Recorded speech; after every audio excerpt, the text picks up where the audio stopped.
C'est magnifique, ouais. La surprise là, oh là là, c'est magnifique. Regardez ça les amis, c'est incroyable. Bonjour l'équipe. Bienvenue chez Foca, c'est Arthur et moi c'est Perla. En tout, on est 3 fondateurs. Il y a aussi mon frère Guillaume, Perla. Du coup, comment est-ce que Foca a été créé? On a commencé l'année passée, au mois d'avril, donc ça fait tout juste 1 an maintenant qu'on filme la vidéo. Moi, en avril l'année passée, avec mon frère, ça faisait déjà 2 ans qu'on regardait un peu pour des locaux à Lausanne. On avait cette idée de sandwich focaccia parce qu'on trouve qu'il manque un peu ça à Lausanne et que dans beaucoup de villes comme en Espagne, ça marche super bien. Moi, avec mon frère, on avait cette idée. Avec Perla, on commençait à se rapprocher aussi, on se connaissait, on se parlait beaucoup. Les deux, on avait envie un peu d'entreprendre.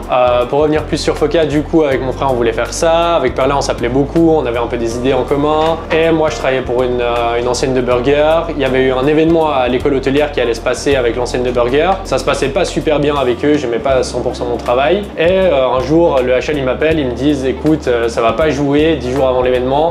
Vous avez rien le droit de cuire sur place. Et du coup, je leur dis, bah, pour faire les burgers, ça va être compliqué, les frites, les nuggets, etc. Et là, ils me disent, oui, on sait, mais malheureusement, on va devoir prendre quelque chose d'autre, on va chercher, etc. Et là, moi, j'ai une petite lumière qui s'allume dans la tête et je me dis, bah, l'idée qu'on a avec mon frère depuis 2 ans, ça serait peut-être l'occasion de la mettre en marche. Et du coup, je leur dis, bah, écoutez, est-ce qu'il y a mon frère qui a une idée, je travaille avec lui dedans, est-ce qu'on peut potentiellement venir avec un concept focaccia? Et ils m'ont dit, ah oui, on est super intéressés, en plus, vous êtes alumni. Du coup, bah, là, j'en ai parlé directement à Perla, mon frère, il était aussi chaud, Perla aussi, elle s'est motivée. Et on a eu 9 jours pour mettre en place un événement pour 350 personnes et on a mis en place toute la brand, etc. sur ces 9 jours. Et de là, du coup, on prépare tout. Je me rappelle très bien, un jour avant, on était dans la cuisine, dans un labo en train de tout préparer les préparations et on avait mis vraiment beaucoup d'argent dans les machines, etc. Et là, on se dit, bah, demain, si on vend pas 350 sandwichs, en fait, on va perdre beaucoup.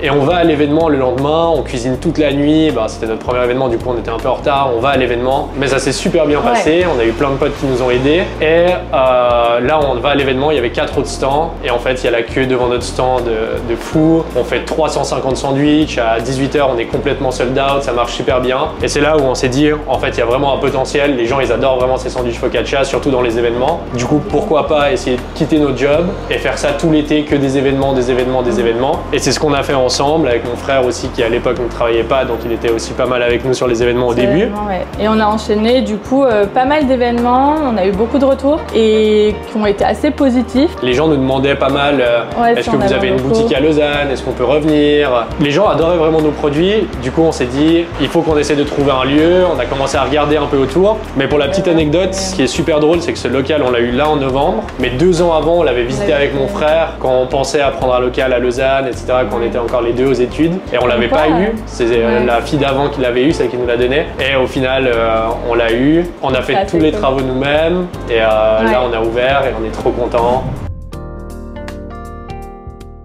On va commencer avec la première, la honey goat, histoire qu'après tu puisses encore avoir toutes les saveurs pour le reste. Du coup, on travaille avec la boulangerie Lausanne de Villers-Pressier pour notre pain. On a retravaillé la recette avec eux.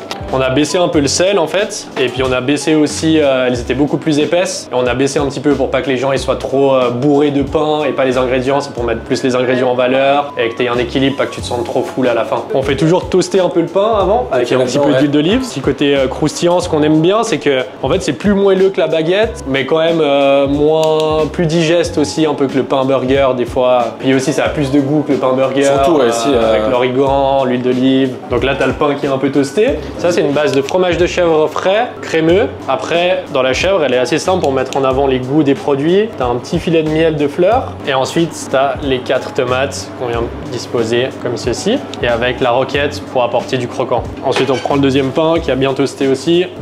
Et là, on va venir te le déposer. Incroyable. C'est cool, regardez ça. C'est magnifique, ouais. Incroyable. La première, les amis. Regardez ça. Ça, c'est la première, les amis. Voilà. On va goûter ça. Merci beaucoup. Ah, c'est largement comme ça. Comment on fait ça? C'est un gros... 2, 1. Il est trop bon. Ouais, bon, waouh. Un chèvre et le miel. Oh là, ouais. Super bien Ouais. équilibré. Le miel, Ouais, le c'est chèvre, bon, c'est bien. bien équilibré, ouais. Ça va être dur de faire mieux pour les prochaines, mais. Non, je pense qu'on peut que monter en, Tu penses? en saveur. Moi, ma théorie, c'est qu'on a mangé la meilleure d'entrée là. Enfin, Ouais. on verra. Ah, tu penses? Il met la pression, lui. La deuxième, c'est la Veg Sunshine. Moi, c'est une de mes préférées. Pourtant, je ne suis pas végane. Ok. Houmous, légumes grillés. On les fait cuire tous les matins au four avec un filet d'huile d'olive, poivron, courgettes et aubergines. Alors, qu'est-ce qu'il y a dedans, du coup? Ça, c'est du houmous. On va mettre du houmous sur la base, Ouais. les légumes grillés, donc comme on a dit courgettes, aubergines et poivrons, et ensuite la roquette. Et La le deuxième pain qui part, là. qui a toasté. Regardez ça, les amis. C'est la surprise, là. Oh là là, c'est magnifique. Hein. C'est magnifique, ouais. Les amis, dégustation. Ah ouais. Équilibré en C'est temps. cool avec le mousse, l'aubergine aussi. Waouh. Franchement, c'est plus léger que ce que je pensais. Je pense que ça va passer les 6. Hein. Oui, On va se oui, manger les ouais. 6, hein.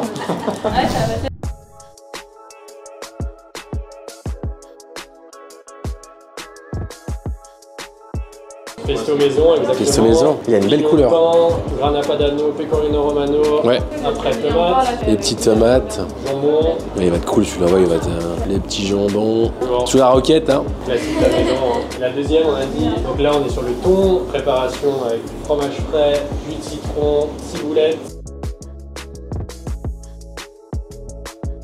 C'est magnifique. Toujours vraiment très bien présenté, qui ça donne toujours envie. Hein. Allez, bon appétit. Je sais pas, on sort bien tous les ingrédients, c'est fort quoi. J'aime bien cette petite touche citronnée dans le thon. Franchement, Bon, les amis, là, il y en a 3 gemmes. Il nous reste encore 3. 3, on a la moitié seulement. Mais on va le faire, on est On fort. va faire. On est des professionnels. Là, on passe sur le. Et là, classique. C'est cool avec le prosciutto di Parme. Santé, avec carrément saveur vaudoise. Ah ouais, non, il est bon. Très très bon. Je commence à aller bien. Donc là, on est sur les deux dernières focaccia. On a la El Picante à base de salami ventricina, donc Sicile, avec une sauce piquante qui est fait maison à base de piment confit. Salami Et le pastrami qui est français, qui est un bœuf qui est cuit à basse température dans une poudre de poivre. Le pastrami, ça va être avec du cheddar flambé. Ah, ça, ouais. Ça va être pareil.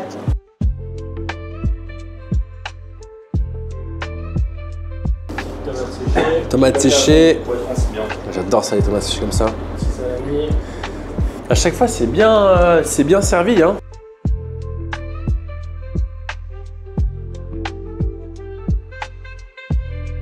Et ça, les amis, c'est incroyable. C'est tellement satisfaisant.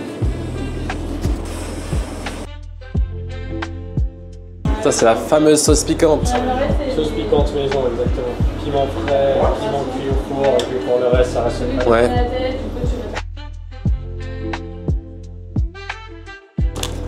Bon appétit. Hein. Ouais. J'adore ça. celle-là. Ah ouais. Waouh. Ouais. Faut que je goûte après le dernier, mais franchement, lui, un petit coup de cœur, ouais. Et le pastrami, ça fait longtemps que je l'avais pas mangé, mais les amis, là, on est sur le El Picante. C'est le dernier de leur carte. Je suis plein, mais c'est incroyable celui-là aussi. Très bon, j'aime bien avec la tomate séchée. Je pense que c'est ce qui apaise après le goût du piquant. Voilà les amis, pour finir, en beauté. Mais ils sont beaux, franchement. Du coup là, t'as le... Chocolat, lait blanc noir et aussi cacao 100%. Ok. Matcha chocolat blanc, qu'on travaille avec le matcha impérial, et le sésame tahini. Le tahini, c'est de la purée de sésame. Ben, merci beaucoup et on se réjouit de vous retrouver chez Focat tout bientôt. À tout bientôt, ciao ciao. Salut!